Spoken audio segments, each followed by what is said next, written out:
No matter what the number on the scale, the size on the back of the jeans, or the centimeters around my waist, there was always an extra 2 or 3 or 5 or 10 or 20 or 30 kilograms to shake. A little bit of toning around the bum, some work on the baby pouch, and a little bit of toning up around the flabby arms. It was a journey of never being good enough, tanned enough, toned enough, pretty enough, beautiful enough. It was a journey of never being enough. And the irony of that all was that was in my eyes only. I'm Lara-Lee, and my journey with weight goes as far back as I can remember. Having started my war with the mirror when I was around 5 years old, I finally decided to put down my boxing gloves at the age of 27. It was after following yet another eating plan for 6 weeks only to gain 3 kilograms that I realized that I had to stop treating the symptom, which was the weight, and begin treating the cause, which for me was a lifelong hatred of my body. And so with that, I stepped out of the battle and began questioning my ideals of the perfect body. I began to question how those ideals had been created and how in this crazy world I had allowed myself to internalize them and carry them with me day in and day out, year in and year out.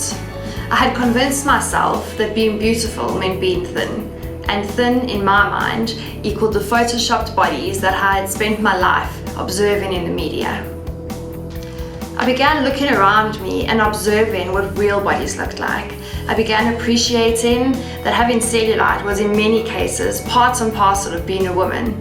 That through our lives, our bodies change and we gather stretch marks and scars and wrinkles, and our skin sags and our hair color changes, and all of that is beautiful. I learned that being real is beautiful.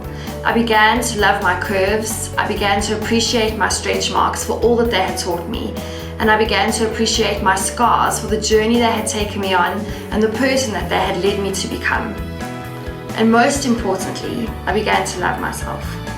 And through this process, I so desperately wanted to send a message to the world and make a call that we change the definition of beautiful, we change the definition of normal, and we change the definition of what the ideal body should look like.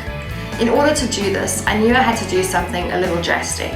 I knew this meant putting myself out to the world, as I am right now, unedited, unphotoshopped, 100% me, beautifully me.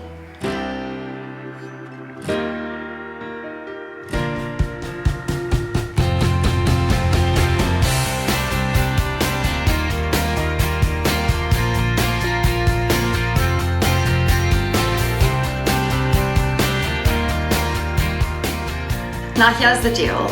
I know full well that some of you are going to look at the images being displayed and wonder what on earth I'm going on about, because I have a great body.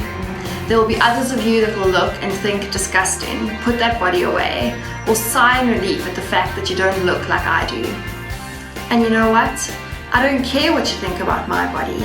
My challenge to you is to begin thinking about your own body and begin loving your body in its real, natural, true form, and begin celebrating that which is beautifully you.